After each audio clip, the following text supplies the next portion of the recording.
What's good, YouTube? Welcome back to MKE MANIACI, and today we got What Culture Wrestling's 10 ideas WWE blatantly stole from themselves. How you steal your own idea? How you steal your own flow? Now listen, Summerslam is this Saturday. Your boy will be in attendance, man. I got some content dropping for y'all this week. I'm gonna try to do daily uploads on this channel this week.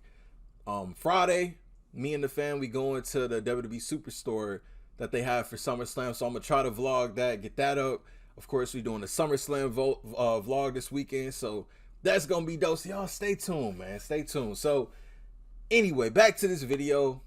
WWE likes to rewrite history sometimes. You know, you look at like the thumbnail of this, Rhea and Dom, China, Eddie, you know. So we gonna check out 10 ideas they stole from themselves. Let's get it. Rivals like WCW is one thing, but they've also nabbed a ton of content from themselves. What is pro wrestling if not an infinite loop of samey moments, perhaps only viewed as unique because of the performers involved, or because younger fans didn't see the originals years ago? So with all that in mind, I am Gareth from What Culture Wrestling, and here are 10 ideas WWE blatantly stole from themselves. Number 10, Bayley and Sasha Banks equals lay cool. Sasha Banks and Bayley went on a tear. I don't think so. Why? Because one's white and one's black? Because one's white and one's black? I don't think so. Throughout the close-set pandemic days of 2020, the real-life pals were visibly having a ton of fun on TV, and both enjoyed the chance to cut lengthy promos without fans chiming in with archaic, unwanted chants of "what" every 2 seconds. Their dominant gold-winning spree has been likened to the two-man power trip work of Steve Austin and Triple H in 2001. That is fair, but fans had witnessed a tyrannical twin-pronged female tag team before. Oh yes, Sasha and Bayley were a modern update on Michelle McCool and Layla. They were just better in-ring workers, really. Both generally carried themselves as bullying sorts who'd rub their own success in the faces of fans and rivals alike. It's exactly what McCool and Layla did a decade or so before Bayley and Banks were working their mid-Thunderdome era magic in front of LED screens and fans locked down back home. This could be debated. It honestly could be debated. It could be. But I don't know. I don't see. I mean, and I like Lay Cool, but I think they were great in their own ways. I don't think they really, wanted to recreate Lay Cool, but... Number 9, the But Who Won Royal Rumble finish. Trying to ignore old Vince McMahon with his torn quads, he was only there to try and fix the mess John Cena and Batista had created at the 2005 Royal Rumble. Incredibly, they'd gone to an almost identical finish to the worked one between Bret Hart and Lex Luger back in 1994. And this was Vince's karma coming right back to his ass. Oh, you want to give us a finish like that? All right. What happened next, sans Vince, was an on-the-spot repeat of the past. Hart and Luger had carefully mapped out their dramatic ending in 94, but Batista and Cena had simply messed their own planned finish up and caused untold havoc at the end of a major pay-per-view. What a disaster. But it's crazy because I feel like, if this was nowadays, bro, I don't think neither of them would have got a push, man. Like, they probably would have squashed, Triple H would have squashed Batista at WrestleMania. JBL would have clotheslined from the hell out of John Cena at WrestleMania. But Vince clearly saw money in them, even though they messed up one of the most important matches of the year. Christ knows who was the one to start mimicking 1994 by lifting both Batista and JC's hands. Meanwhile, McMahon was camped out on the canvas in a lot of pain and was hilariously fuming about the whole debacle. What's your favourite closing stretch of a Royal Rumble match? Is it this hilarious cow crash? Definitely or something else? Well, let me know in the comment section down below. Number 8, the Un-Americans equals the Hart Foundation. Reportedly, the Un-Americans didn't feel comfortable with being anti-American. Bruce Pritchard has revealed via his podcast that the gimmick was doomed to fail from the get-go due to reservations from members like Christian and Lance Storm. And WWE ended up cutting the Un-American faction short before it really got going, which is a bit of a shame, really. Yeah. WWE's 2002 rework was basically the Hart Foundation from 1997. There could have never been another Hart Foundation. I mean, you could get guys from Canada, from anywhere, but respectfully, an RIP test, respectfully, the Hart Foundation was one of one, man. But I never thought to really kind of, put the two together, though. That's interesting that they put that in here. Or at least an attempt to tap into that same patriotic hatred for anybody who questions the good old USA. It would have been interesting to find out just how far creative fancied taking this. Keep in mind, '02 was already a wild year creatively, so things might have got out of hand rather '02 was a great year for WWE. The best SummerSlam.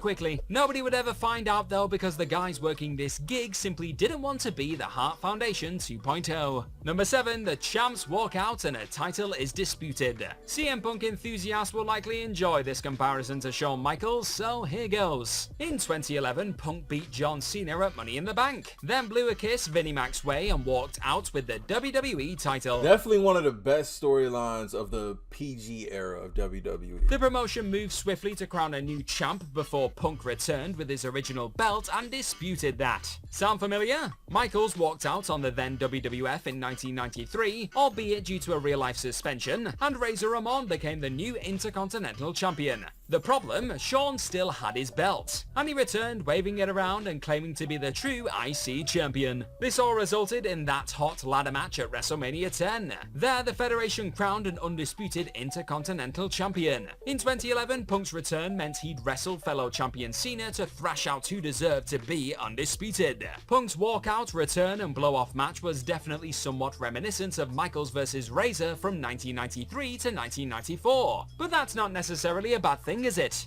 Both of them absolutely rocked. Number 6, LOD gets a third member like Demolition. Bill Eadie's flagging health spelled trouble for Demolition's longevity on WWF TV in 1990. Management liked the gimmick, so they introduced Crush as a younger third member with a view to eventually having him replace Axe full-time. Then in 1998, they did the same thing with the Road Warriors. Admittedly, there was a twist though. Droz joined LOD 2000 in 98, but the WWF presented him as someone who was happy to oust Hawk from his position alongside Animal. Regrettably, the company also worked in Hawk's real-life alcohol addiction issues before Animal and Droz plodded on for a while as the new Legion of Doom. Perhaps someone in the writer's room thought Crush joining Demolition had been a rip-roaring success. That's the only explanation for why anyone would try this sort of younger replacement idea again. RP Draws, RP Animal, RP Hawk. It's crazy, like the amount of like legends that they so far has been in this video. Owen Hart, Jim Neidhart, British Bulldog, let's say Animal, Hawk, Draws. Like, man, this is crazy, man. Especially with one of pro wrestling's most cherished double acts. Worse though, WWE then tried this again by sticking John Heidenreich in as Animal's partner between... I actually enjoyed Heidenreich and Animal together. And this was around the time I think Tatanka came back. It was a little flash from the past, low-key, at this time, 2005 and 2006. Number 5, someone gets drenched in piss. We interrupt this broadcast to bring you some Vinnie Mac toilet humor. Yay! Vince McMahon was soaked in Shawn Michaels' urine on the 13th of March 2006 episode of Raw. It was a comedic moment, apparently, one that desperately tried to cling on to McMahon-related comeuppance from the Attitude days. 14 years later, and it was Sheamus getting drenched in kayfabe pee. He demanded that Jeff Hardy provide a urine sample for drug testing, then took a mouthful of the yellow stuff right there inside the ring on SmackDown. Such sports entertainment silliness was a total rehash of what had come before. However, knowing McMahon's predilection for toilet humor, it's actually a surprise more workers haven't been soaked in wee over the years. Number 4, anti-authority rebels being arrested. WWE struck gold when Becky Lynch morphed into the Man in 2018. Fans adored her Stone Cold vibes and cheered Bex on as she rebelled against, well, everything.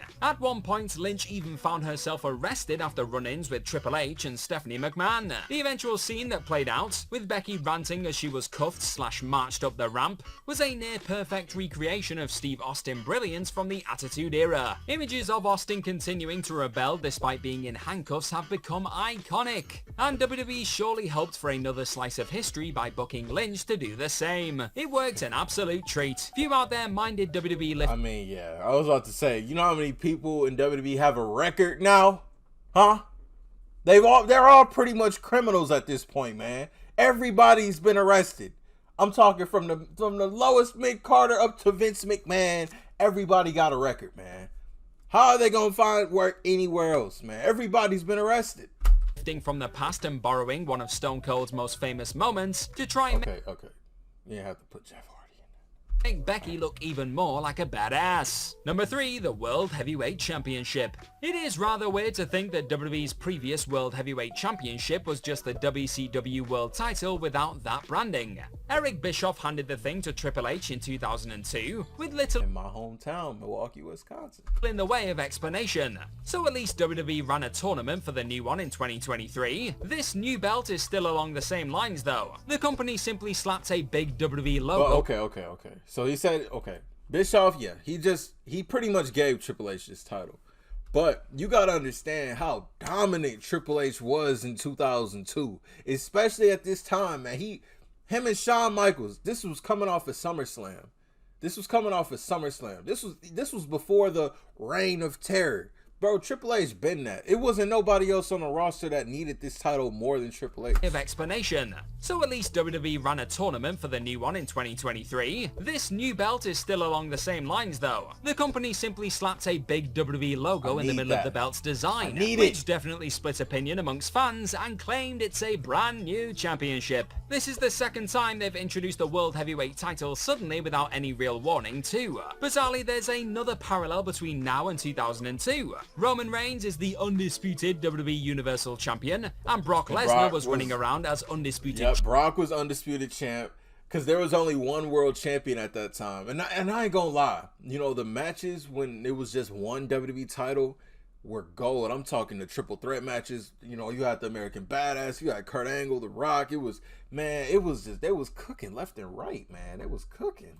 Reigns is the undisputed WWE Universal Champion, and Brock Lesnar was running around as undisputed champ when Bish handed a belt to Triple H 21 years ago. That undisputed tag doesn't really work when there's another world champion to dispute it though. Damn company doing stupid things when they should have just finished the story. Number 2, the Brothers of Destruction get doppelgangers. It is brutal to think that The Undertaker versus The Underfaker main event at SummerSlam 94 was this, and then what was it? The May 19th thing, Kane and Undertaker. SummerSlam 1994 was supposed to be longer. Bret versus Owen Hart went long inside a steel cage, and that forced WWF officials to shave time from the doppelganger disaster. WWE liked the idea of doppelgangers doing battle so much they decided to do it again though. In 2006, an unmasked Kane was confronted by his masked former self. Then Kane vs. Kane was booked for Vengeance 2006, and everybody wondered if Vince McMahon had forgotten how crappy Taker vs. Faker was in 94. But this is a perfect example of, like, okay, somebody like me, I was born in 1994, so I didn't get to like live in the moment of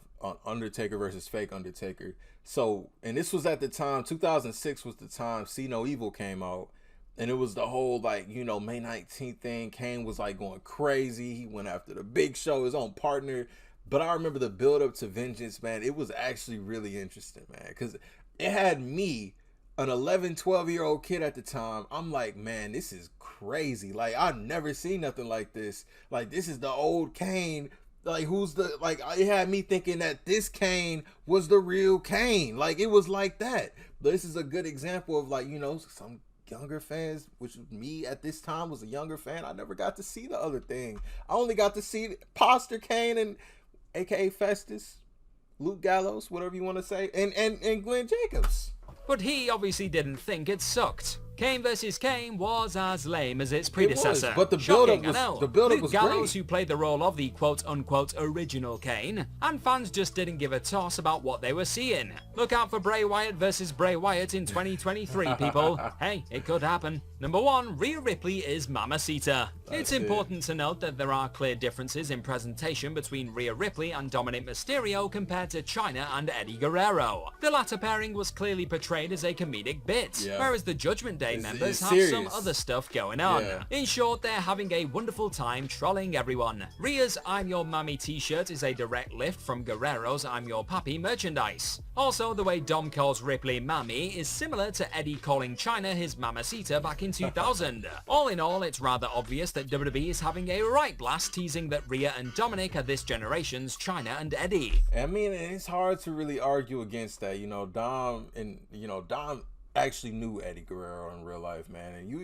And yesterday I was watching the NXT Great American Bash, man, and even in his entrance, man, Dom looks exactly like Eddie. It's crazy, man. Of course, you know, Chyna was, you know, bigger, buff, Rhea bigger, buff, black hair, you know, like it's obviously, you know, definitely, I say not stealing from this idea, but more so maybe paying homage.